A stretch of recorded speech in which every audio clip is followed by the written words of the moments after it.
ಎಲ್ರಿಗೂ ನಮಸ್ಕಾರ. ವಾಸ್ತುಶಾಸ್ತ್ರದಲ್ಲಿ ಒಂದು ಇಂಪಾರ್ಟೆಂಟ್ ಟಾಪಿಕ್ ಬಗ್ಗೆ ಇವತ್ತು ಮಾತಾಡ್ತಾ ಇದ್ದೀನಿ. ಅಂದರೆ ವಾಸ್ತುಶಾಸ್ತ್ರದಲ್ಲಿ ಬಹಳಷ್ಟು ಮಿತ್ಸ್ ಇರುವಂಥ ಒಂದು ವಾಸ್ತುಶಾಸ್ತ್ರದ ಟಾಪಿಕ್ ಅಂತಂದರೆ ಪ್ರವೇಶ ದ್ವಾರ ಅಂತಂದರೆ ಎಂಟ್ರೆನ್ಸ್ ಅಂತ ಕರಿತೀವಿ.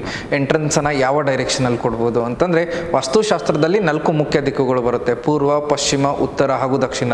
ಈ 4 ದಿಕ್ಕುಗಳಲ್ಲಿ ಎಲ್ಲಿ ಪ್ರವೇಶ ದ್ವಾರವನ್ನು ಕೊಡಬೇಕು, ಇದರ ಜೊತೆಗೆ ಪಶ್ಚಿಮಾಭಿಮುಖವಾಗಿರುವಂಥದ್ದು ಅಥವಾ ದಕ್ಷಿಣಾಭಿಮುಖವಾಗಿರುವಂಥ ಪ್ಲಾಟ್ಗಳನ್ನ ಖರೀದಿ ಮಾಡಬೇಕು, ಖರೀದಿ ಮಾಡಬಾರ್ದು, ಈ ರೀತಿಯ ಅನೇಕ ಡೌಟ್ಸ್ಗಳನ್ನು ಇಂದಿನ ವಿಡಿಯೋದಲ್ಲಿ ನಾನು ಕ್ಲಿಯರ್ ಮಾಡ್ತಾ ಇದ್ದೀನಿ. ಇದರ ಜೊತೆಗೆ ಎಲ್ಲಿ ಎಂಟ್ರೆನ್ಸನ್ನು ಕೊಡಬೇಕು ಅಂತಂದರೆ ಯಾವುದೇ ಒಂದು ಕನ್ಸ್ಟ್ರಕ್ಷನ್ ಆಗಲಿ, ಬಿಲ್ಡಿಂಗ್ ಆಗಲಿ, ಅಥವಾ ಯಾವುದೇ ಒಂದು ಹೊಲ ಆಗ್ಬೋದು, ಫಾರ್ಮ್ ಆಗ್ಬೋದು, ಲ್ಯಾಂಡ್ ಆಗ್ಬೋದು, ಅಥವಾ ಕಮರ್ಷಿಯಲ್ ಪ್ಲೇಸ್ ಆಗ್ಬೋದು, ಎಲ್ಲಿ ಪ್ರವೇಶ ದ್ವಾರವನ್ನು ಕೊಡಬೇಕು, ಎಲ್ಲದಕ್ಕೂ ಬೇರೆ ಬೇರೆ ರೀತಿ ಏನಾದರೂ ಟೆಕ್ನಿಕ್ಸ್ ಇದಾವ, ಅಥವಾ ಯಾವ ಆಧಾರದಿಂದ ಪ್ರವೇಶ ದ್ವಾರ ಕೊಡಬೇಕು, ಇಲ್ಲಿ ಎನರ್ಜಿ ಫ್ಲೋಸ್ ಹೇಗಿರುತ್ತೆ, ಈ ರೀತಿಯ ಅನೇಕ ವಿಷಯಗಳ ಬಗ್ಗೆ ಇಂದಿನ ವಿಡಿಯೋದಲ್ಲಿ ನಾನು ನಿಮ್ಮ ಜೊತೆ ಡಿಸ್ಕಸ್ ಮಾಡ್ತಾ ಇದ್ದೀನಿ. ಬೇಸಿಕ್ಕಾಗಿ ಎಂಟ್ರೆನ್ಸ್ ಅಂತಂದ್ರೆ ಏನು ಅಂತಂದರೆ ಪ್ರವೇಶ ದ್ವಾರ ಅಂತಂದ್ರೇನು. ಪ್ರವೇಶ ದ್ವಾರ ಅಂತಂದರೆ ಯಾವುದೇ ಒಂದು ಪ್ರಿಮೈಸಸ್ ಆಗಲಿ, ಏರಿಯಾ ಆಗಲಿ, ಆ ಏರಿಯಾದಲ್ಲಿ ನಾವು ಫಸ್ಟ್ ಕಾಲಿಡುವಂತಹ ಒಂದು ಸ್ಪೇಸ್ ಅಂತಂದರೆ ಯಾವುದೇ ಒಂದು ಪ್ಲೇಸನ್ನು ನಾವು ಎಂಟರ್ ಮಾಡುವಾಗ ಎಂಟ್ರಿ ಪಾಯಿಂಟಿಗೆ ನಾವು ಎಂಟ್ರೆನ್ಸ್ ಅಂತ ಕರಿತೀವಿ. ಅಥವಾ ಯಾವುದೇ ಒಂದು ಸ್ಥಳವನ್ನು ನಾವು ಎಲ್ಲಿಂದ ಅಪ್ರೋಚ್ ಮಾಡಬಹುದು ಅಂತಹ ಪ್ಲೇಸಿಗೆ ಎಂಟ್ರೆನ್ಸ್ ಅಂತ ಕರಿತೀವಿ. ಯಾವುದೇ ಒಂದು ಕಮರ್ಷಿಯಲ್ ಬಿಲ್ಡಿಂಗ್ ಆಗಬಹುದು, ಎಂಟ್ರೆನ್ಸ್ ಆಗ್ಬೋದು, ಎಲ್ಲದರಲ್ಲೂ 32 ಪ್ರವೇಶ ದ್ವಾರಗಳಿರುತ್ತೆ. ಅಂತಂದರೆ 32 ಎಂಟ್ರೆನ್ಸಸ್ ಅಂತ ಕರಿತೀವಿ. 32 ಎಂಟ್ರೆನ್ಸಸ್ ಅಂತಂದರೆ 4 ಮೇನ್ ಡೈರೆಕ್ಷನ್ಸ್ ಇದ್ದಾವೆ. ಒಂದು ಈಸ್ಟ್, ಒಂದು ವೆಸ್ಟ್, ನಾರ್ತ್ ಮತ್ತು ಸೌತ್. 4 ದಿಕ್ಕಿನಲ್ಲಿ 8 8 8 ಹೀಗೆ 32 ಪ್ರವೇಶ ದ್ವಾರಗಳು ಬರುತ್ತೆ. ಅಂತಂದರೆ ಇದರ ಲಾಜಿಕ್ಸ್ ಅಂತಂದರೆ ಸ್ವಲ್ಪ ಕ್ಯಾಲ್ಕುಲೇಷನ್ಸ್ ಇದ್ದಾವೆ. ಎಕ್ಸ್ಪ್ಲೇನ್ ಮಾಡುವಾಗ ನಾವು ಏನು ಮಾಡ್ತೀವಿ ಅಂತಂದರೆ 11.25 ಡಿಗ್ರಿದು 32 ಡಿವಿಷನ್ಸ್ ಅಂತ ಮಾಡ್ತೀವಿ. ಬೇಸಿಕಲಿ ವಾಸ್ತುಶಾಸ್ತ್ರದಲ್ಲಿ 11.25 ಡಿಗ್ರಿದು 32 ಡಿವಿಷನ್ಸನ್ನು ಮಾಡ್ತೀವಿ. ಅಂತಂದರೆ 360 ಡಿಗ್ರಿ ಅಂತ ಕರಿತೀವಿ. ಅಂದರೆ ಯಾವುದೇ ಒಂದು ಪ್ರಿಮೈಸಸ್ಸನ್ನು ನಾವು ಗ್ರಿಡ್ ಮಾಡಿದಾಗ ಟೋಟಲ್ ಆಗಿ ಬರುವಂಥದ್ದು ಅಂತಂದರೆ ಒಂದು 360 ಡಿಗ್ರಿ. ಇದರಲ್ಲಿ ನಾವು ಗ್ರಿಡ್ ಮಾಡುವಾಗ ಅಂದರೆ ಅಡ್ವಾನ್ಸ್ ವಾಸ್ತುಶಾಸ್ತ್ರದಲ್ಲಿ ನಾವು ಗ್ರಿಡ್ ಮಾಡುವಾಗ ಸರ್ಕ್ಯುಲರ್ ಗ್ರಿಡನ್ನು ಯೂಸ್ ಮಾಡ್ತೀವಿ. ಇದರಲ್ಲಿ 32 ಎಂಟ್ರೆನ್ಸಲ್ಲಿ 4 ಪೊಸಿಷನ್ಸ್ ಬರುತ್ತೆ. ಅದರಲ್ಲಿ ನೀವು ನೋಡ್ಬೋದು, ಒಂದು ಈಸ್ಟ್ ಡೈರೆಕ್ಷನ್ ಅಂತ ಕರಿತೀವಿ, ಒಂದು ವೆಸ್ಟ್ ಅಂತ ಹೇಳ್ತೀವಿ, ಒಂದು ನಾರ್ತ್, ಒಂದು ಸೌತ್. ಈ ರೀತಿ 4 ದಿಕ್ಕುಗಳು, ಪೂರ್ವ, ಪಶ್ಚಿಮ, ಉತ್ತರ ಹಾಗೂ ದಕ್ಷಿಣ, ಈ ರೀತಿ 4 ದಿಕ್ಕುಗಳು ಬರುತ್ತೆ. ಈ 4 ದಿಕ್ಕುಗಳಿಗೂ ಸಹಿತ ನಾವು 8 8 ಪೊಸಿಷನ್ಸನ್ನು ಡಿವೈಡ್ ಮಾಡ್ತೀವಿ. 8 8 8 8 ಈ ರೀತಿ 32 ಪ್ರವೇಶ ದ್ವಾರಗಳು ಬರುತ್ತೆ. ಅಂತಂದರೆ ಪೂರ್ವದಲ್ಲಿ E1 ಇಂದ ಹಿಡ್ಕೊಂಡು E8 ವರೆಗೂ, E1 E2 E3 E4 ಹೀಗೆ 8 ಪ್ರವೇಶ ದ್ವಾರಗಳು ಬರುತ್ತೆ. ಅದರಂತೆ ಪಶ್ಚಿಮ, ಉತ್ತರ ಹಾಗೂ ದಕ್ಷಿಣ ದಿಕ್ಕಿನಲ್ಲಿಯೂ ಸಹಿತ 8 ಪ್ರವೇಶ ದ್ವಾರಗಳು. ಅಂತಂದರೆ W1 to W8, N1 to N8, S1 to S8 ಈ ರೀತಿ 32 ಪ್ರವೇಶ ದ್ವಾರಗಳನ್ನ ಮಾಡ್ತೀವಿ. ಈಗ ನಿಮ್ಮೆಲ್ಲರಿಗೂ ಡೌಟ್ ಇರಬಹುದು, ಯಾವುದೇ ಒಂದು ಪ್ಲೇಸ್ಗೆ 32 ಎಂಟ್ರಿ ಪಾಯಿಂಟ್ಸ್ ಅಂತಂದರೆ ಮ್ಯಾಕ್ಸಿಮಮ್ 32 ಎಂಟ್ರೀಸನ್ನು ಕೊಡಬಹುದು. ಆದರೆ ಆ 32 ಎಂಟ್ರೀಸಲ್ಲಿ ಯಾವ ಎಂಟ್ರೀಸ್ ಪಾಸಿಟಿವ್ ಇದ್ದಾವೆ? ಈಸ್ಟ್ ಡೈರೆಕ್ಷನಲ್ಲಿ ನಾವು ಪ್ಲಾಟ್ ತೊಗೊಂಡ್ರೆ ಎಲ್ಲಿ ಬೇಕಾದಲ್ಲಿ ಎಂಟ್ರೆನ್ಸ್ ಕೊಡ್ಬೋದಾ, ಅಥವಾ ನಾರ್ತಲ್ಲಿ ಪ್ಲಾಟ್ ತೊಗೋತಿದ್ದೀವಿ, ಅದು ಎಲ್ಲಿ ಬೇಕಾದಲ್ಲಿ ಎಂಟ್ರೆನ್ಸ್ ಕೊಡೋಕೆ ಬರುತ್ತಾ? ಆ ರೀತಿ ಕಾನ್ಸೆಪ್ಟ್ಸ್ ಇಲ್ಲ. ಇದರ ಜೊತೆಗೆ ಇನ್ನೂ ಕೆಲವೊಂದು ಮೆತ್ಸ್ ಇದಾವೆ ವಾಸ್ತುಶಾಸ್ತ್ರದಲ್ಲಿ. ವೆಸ್ಟ್ ಅಥವಾ ಸೌತ್ ಫೇಸಿಂಗ್ ಪ್ಲಾಟ್ಸನ್ನು ಪರ್ಚೇಸ್ ಮಾಡಬಾರ್ದು, ಅದನ್ನ ತೊಗೊಂಡ್ರೆ ಪ್ರಾಬ್ಲಮ್ಸ್ ಬರುತ್ತೆ, ಈ ರೀತಿ ಏನಾದರೂ ಕಾನ್ಸೆಪ್ಟ್ಗಳಿದ್ದಾವೆ. ಇದನ್ನ ನಾವು ಡಿಟೇಲ್ ಆಗಿ ಸ್ಟಡಿ ಮಾಡುವಾಗ ಪ್ರತಿಯೊಂದು ದಿಕ್ಕಿನಲ್ಲಿಯೂ ಸಹಿತ ಉಚ್ಚ ಸ್ಥಾನಗಳಿದ್ದಾವೆ. ಅಂತಂದರೆ ಪೂರ್ವ ದಿಕ್ಕಿನಲ್ಲಿ ಉಚ್ಚ ಸ್ಥಾನ ಇದೆ, ಪಶ್ಚಿಮದಲ್ಲಿಯೂ ಇದೆ, ಉತ್ತರದಲ್ಲಿಯೂ ಇದೆ, ಹಾಗೆ ದಕ್ಷಿಣದಲ್ಲಿಯೂ ಉಚ್ಚ ಸ್ಥಾನಗಳಿದ್ದಾವೆ.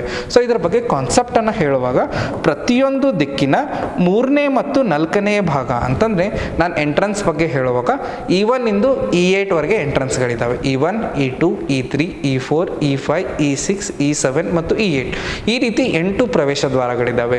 ಈ 8 ಪ್ರವೇಶ ದ್ವಾರಗಳಲ್ಲಿ E3 ಮತ್ತು E4 ಪಾದ ಅಂತಂದರೆ 3rd and 4th ಪೊಸಿಷನಲ್ಲಿ ಬರುವಂತಹ ಒಂದು ಎಂಟ್ರೆನ್ಸ್ಗೆ ನಾವು ಉಚ್ಚ ಸ್ಥಾನ ಅಂತ ಕರಿತೀವಿ. ಅದರಂತೆಯೇ ವೆಸ್ಟಲ್ಲಿ ಬರುವಂಥದ್ದು W3 ಮತ್ತು W4 ಅಂದರೆ ಪಶ್ಚಿಮದ ದಿಕ್ಕಿನಲ್ಲಿರುವಂತಹ ಪ್ಲಾಟ್ಗಳನ್ನು ಸಹಿತ ನಾವು ಪರ್ಚೇಸ್ ಮಾಡ್ಬೋದು. ಯಾಕಂತಂದರೆ ಪಶ್ಚಿಮ ದಿಕ್ಕಿನಲ್ಲಿಯೂ ಸಹಿತ ಉಚ್ಚ ಸ್ಥಾನಗಳಿದ್ದಾವೆ. ಅದರಂತೆಯೇ ಉತ್ತರ ದಿಕ್ಕಿನಲ್ಲಿ N3 ಮತ್ತು N4, ದಕ್ಷಿಣ ದಿಕ್ಕಿನಲ್ಲಿ S3 S4 ಅಂದರೆ 4 ಡೈರೆಕ್ಷನ್ಸು ಸಹಿತ ಆಸ್ಪಿಷಿಯಸ್ ಆಗಿದೆ. 4 ಡೈರೆಕ್ಷನಲ್ಲೂ ಸಹಿತ ಪಾಸಿಟಿವ್ ಎಂಟ್ರೆನ್ಸ್ಗಳಿದ್ದಾವೆ. ಅಂದರೆ ಯಾವುದೇ ಡೈರೆಕ್ಷನ್ ಇರುವಂತಹ ನಾವು ಪ್ಲಾಟ್ನ ಪರ್ಚೇಸ್ ಮಾಡಿ ಅದರಲ್ಲಿ 3rd ಅಥವಾ 4th ಪೊಸಿಷನಲ್ಲಿ ಮೇನ್ ಗೇಟ್ ಆಗಬಹುದು ಅಥವಾ ಮೇನ್ ಡೋರ್ ಆಗಬಹುದು ಕೊಡೋದ್ರಿಂದ ಬಹಳ ಬೆಸ್ಟ್ ರಿಸಲ್ಟ್ಸನ್ನು ನೋಡಬಹುದು. ಇದರಂತೆ ಈ ಕಾನ್ಸೆಪ್ಟ್ಸನ್ನು ಇನ್ನೂ ಡೆಪ್ತ್ ಆಗಿ ಎಕ್ಸ್ಪ್ಲೇನ್ ಮಾಡುವಾಗ ಇದರ ನೆಕ್ಸ್ಟ್ ಸ್ಲೈಡ್ ಬರುತ್ತೆ. ವಾಸ್ತುಶಾಸ್ತ್ರದಲ್ಲಿ ಎಂಟ್ರೆನ್ಸ್ ಕೊಡುವಂತಹ 2 ಬೇರೆ ಬೇರೆ ಟೆಕ್ನಿಕ್ಸ್ಗಳಿದ್ದಾವೆ. 2 ಬೇರೆ ಬೇರೆ ಟೆಕ್ನಿಕ್ಸನ್ನು ನಾವು ಇಲ್ಲಿ ಎಕ್ಸ್ಪ್ಲೇನ್ ಮಾಡುವಾಗ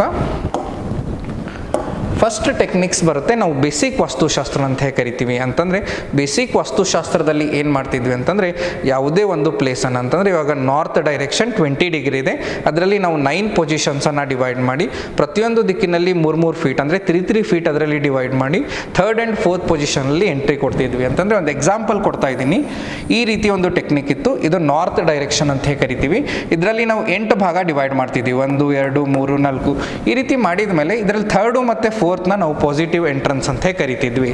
ಆದರೆ ಇದು ಬೆಸ್ಟ್ ಟೆಕ್ನಿಕ್ ಅಲ್ಲ. ಅಂತಂದರೆ ಎಲ್ಲಿ ಪ್ರಾಪರ್ಟಿ ಸ್ಕ್ವೇರ್ ಆಗಿರುತ್ತೆ ಈ ರಿಸಲ್ಟ್ 100% ಆಗಿ ವರ್ಕ್ ಮಾಡುತ್ತೆ. ಆದರೆ ಯಾವಾಗ ಒಂದು ಪ್ರಾಪರ್ಟಿ ರೆಕ್ಟ್ಯಾಂಗ್ಯುಲರ್ ಇರುತ್ತೆ ಅಂತಂದರೆ ಒಂದು ಆಯತಾಕಾರದಲ್ಲಿರುವಂತಹ ಪ್ರಾಪರ್ಟಿ, ಅಥವಾ ಇದಕ್ಕೊಂದು ಎಕ್ಸಾಂಪಲ್ ಕೊಡಬೇಕಂದ್ರೆ ಒಂದು ಸೈಟ್ ಇವಾಗ 10/100 ಇದೆ. 10/100 ಇದ್ದಾಗ ಅಥವಾ ಯಾವುದೇ ಸ್ಕ್ವೇರ್ ಪ್ರಾಪರ್ಟಿ ಇದ್ದಾಗಲೂ ಸಹಿತ ಈ ರೀತಿ ಸರ್ಕ್ಯುಲರ್ ಗ್ರಿಡನ್ನು ಯೂಸ್ ಮಾಡಬೇಕು. ಆದರೆ ಈ ಬೇಸಿಕ್ ವಾಸ್ತುಶಾಸ್ತ್ರದಲ್ಲಿ ನಾವು ಏನು ಮಾಡ್ತಿದ್ವಿ ಅಂತಂದರೆ ನಾವು ಇಲ್ಲಿ ಸ್ಕ್ವೇರ್ ಗ್ರಿಡ್ನ ಯೂಸ್ ಮಾಡ್ತಿದ್ವಿ. ಅದಕ್ಕೋಸ್ಕರ ನಮ್ಮ ವಾಸ್ತುಶಾಸ್ತ್ರವು ಕೆಲವೊಂದು ಸತಿ ಹೇಳ್ತಾರೆ ನೋಡಿ, ನಾವು ವಾಸ್ತು ಪ್ರಕಾರ ಮನೆ ಕಟ್ಕೊಂಡಿದ್ದೀವಿ ಆದರೆ ರಿಸಲ್ಟ್ಸ್ ಬರ್ತಿಲ್ಲ.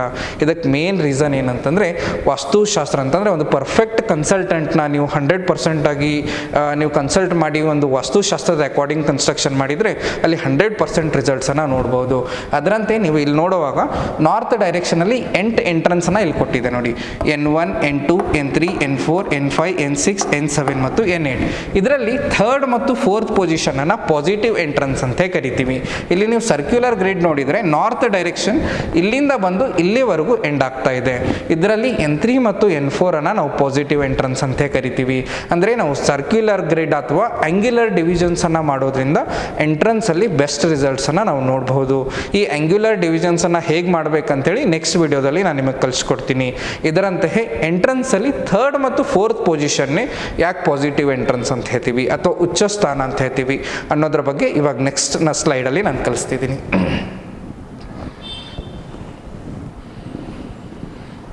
ಸೊ ಸ್ವಸ್ತಿಕ್, ಇದು ಹಿಂದೂ ಧರ್ಮದಲ್ಲಿ ಅಥವಾ ಸನಾತನ ಧರ್ಮದಲ್ಲಿ ಸ್ವಸ್ತಿಕ್ಗೆ ನಾವು ಭಾಳ ಒಂದು ಮಹತ್ವನ ಕೊಟ್ಟಿದ್ದೀವಿ. ಸ್ವಸ್ತಿಕ್ ಇದರ ಅರ್ಥನೇ ಪ್ರೊಟೆಕ್ಷನ್ ಅಂತ ಕರಿತೀವಿ. ಪ್ರತಿಯೊಂದು ದಿಕ್ಕಿಗೆ ಅಥವಾ ಪ್ರವೇಶ ದ್ವಾರಕ್ಕೆ ಎಲ್ಲಕ್ಕಿಂತ ಬೇಸಿಕ್ ಆಗಿ ಪ್ರವೇಶ ದ್ವಾರ ಯಾಕೆ ನಿರ್ಮಾಣ ಮಾಡ್ತೀವಿ ಅಂತಂದರೆ ಒಂದು ಪ್ರೊಟೆಕ್ಷನ್ ಪರ್ಪಸ್ ಆಗ್ಬೋದು, ಸೇಫ್ಟಿ ಪರ್ಪಸ್ ಆಗ್ಬೋದು, ನಾವು ಎಂಟ್ರೆನ್ಸನ್ನು ನಿರ್ಮಾಣ ಮಾಡ್ತೀವಿ. ನೀವು ಬಹಳಷ್ಟು ದೇವಸ್ಥಾನಗಳಲ್ಲಿ ನೋಡ್ಬೋದು, ಚರ್ಚ್ಗಳಲ್ಲಿ ನೋಡ್ಬೋದು, ಮಸೀದಿಗಳಲ್ಲಿ ನೋಡ್ಬೋದು, ಸೆಂಟ್ರಲ್ಲಿನೇ ಪ್ರವೇಶ ದ್ವಾರ ಕೊಟ್ಟಿರ್ತಾರೆ. ಆದರೆ ನೀವು ಮನೆಯಲ್ಲಿ ನೋಡ್ತೀರಾ ಬಹಳಷ್ಟು ಜನ ಕಾರ್ನರಲ್ಲಿ ಪ್ರವೇಶ ದ್ವಾರ ಕೊಟ್ಟಿರ್ತಾರೆ, ಅಲ್ಲಿ ಉತ್ತಮವಾದಂತಹ ರಿಸಲ್ಟ್ ಸಿಗೋದಿಲ್ಲ. ಆದರೆ ಎಲ್ಲ ದೇವಸ್ಥಾನಗಳನ್ನ ನೋಡಿ, ಚರ್ಚ್ಗಳಲ್ಲಿ ನೋಡಿ, ಯಾಕೆ ಅಲ್ಲಿ ಅಷ್ಟು ಬೆಸ್ಟ್ ಎನರ್ಜಿ ಇರುತ್ತೆ ಅಂತಂದರೆ ಅಲ್ಲಿ ಸೆಂಟ್ರದಿಂದ ಅಂತಂದರೆ 0 ಡಿಗ್ರಿ ನಾರ್ತಿಂದ ನಾವು ಲೆಫ್ಟ್ ಸೈಡ್ಗೆ, 90 ಡಿಗ್ರಿ ಈಸ್ಟಿಂದ ಲೆಫ್ಟ್ ಸೈಡ್ಗೆ, 180 ಡಿಗ್ರಿ ಸೌತಿಂದ ಲೆಫ್ಟ್ ಸೈಡ್ಗೆ, ಅದರಂತೆ 270 ಡಿಗ್ರಿ ವೆಸ್ಟಿಂದ ಲೆಫ್ಟ್ ಸೈಡ್ಗೆ ನಾವೇನಾದರೂ ಎಂಟ್ರೆನ್ಸ್ ಕೊಟ್ಟರೆ 100% ಅದು E3E4 W3W4 N3N4 ಮತ್ತು S3S4 ಅದರಲ್ಲಿ ಪ್ರವೇಶ ದ್ವಾರವನ್ನು ಕೊಡಬಹುದು. ಯಾಕೆ 3rd 4th ನಾವು ಪಾಸಿಟಿವ್ ಅಂತ ಹೇಳ್ತಿದ್ದೀವಿ ಅಂತ ನೋಡಬೇಕಾದ್ರೆ ಇವಾಗ ನಾನು ಇಫ್ ಸಪೋಸ್ ಇದನ್ನ ನಾರ್ತ್ ಡೈರೆಕ್ಷನ್ ಅಂತ ಕನ್ಸಿಡರ್ ಮಾಡ್ಕೊಳ್ಳೋಣ. ಇದು ನಾರ್ತ್ ಅಂತ ಕನ್ಸಿಡರ್ ಮಾಡಿದಾಗ ಇದು N1 ಅಂತ ಹೇಳ್ತೀವಿ, ಇದು 2nd 3rd 4th ಹೀಗೆ 8 ಪ್ರವೇಶ ದ್ವಾರಗಳಲ್ಲಿ ನಾವು ಇದನ್ನ ಡಿವೈಡ್ ಮಾಡಿದ್ದೀವಿ. ಸೊ ಈ ಥರ 8 ಪ್ರವೇಶ ದ್ವಾರಗಳಲ್ಲಿ ಡಿವೈಡ್ ಮಾಡಿದಾಗ 3rd ಮತ್ತು 4th ಪೊಸಿಷನ್ ಏನು ಬರುತ್ತೆ, ಇದು ಎನರ್ಜಿ ಫ್ಲೋ ಬಂದು ಬ್ರಹ್ಮಸ್ಥಾನಕ್ಕೆ ಹಿಟ್ ಮಾಡುತ್ತೆ. ಬ್ರಹ್ಮಸ್ಥಾನ ಅಂತಂದರೆ ಯಾವುದೇ ಒಂದು ಪ್ಲೇಸಲ್ಲಿ ಹೈಯೆಸ್ಟ್ ಫುಟ್ಫಾಲ್ ಆಗುವಂಥ ಒಂದು ಪ್ಲೇಸ್ ಅಂತ ಕರಿತೀವಿ ಅಥವಾ ಒಂದು ಸೃಷ್ಟಿ ಅಂತ ಕರಿತೀವಿ. ಪ್ರತಿಯೊಂದು ಎನರ್ಜಿ ಸೃಷ್ಟಿಯಾಗುವಂತಹ ಒಂದು ಪ್ಲೇಸ್ಗೆ ನಾವು ಬ್ರಹ್ಮಸ್ಥಾನ ಅಂತ ಕರಿತೀವಿ. ಹೇಗೆ ನಮ್ಮ ಶರೀರದಲ್ಲಿ ನಾಭಿ ಇರುತ್ತೆ ಅದೇ ರೀತಿ ಪ್ರತಿಯೊಂದು ಕನ್ಸ್ಟ್ರಕ್ಷನ್ಗೂ ಒಂದು ಬ್ರಹ್ಮಬಿಂದು ಅಥವಾ ಬ್ರಹ್ಮಸ್ಥಾನ ಅಂತ ಇರುತ್ತೆ. ಆ ಬ್ರಹ್ಮಸ್ಥಾನದ ಜೊತೆಗೆ ನಮ್ಮ ಉಚ್ಚ ಸ್ಥಾನದಲ್ಲಿರುವಂತಹ ಎನರ್ಜಿ ಫ್ಲೋ ಕ್ರಾಸ್ ಆಗೋದ್ರಿಂದ ಆ ಮನೆಯಲ್ಲಿ ಯಾವಾಗಲೂ ಒಂದು ಪಾಸಿಟಿವ್ ಎನರ್ಜಿ ಫ್ಲೋ ಆಗುತ್ತೆ. ಆ ಮನೆಯಲ್ಲಿರುವಂತಹ ವಾಸ್ತು ದೋಷಗಳು ನಷ್ಟ ಆಗುತ್ತೆ.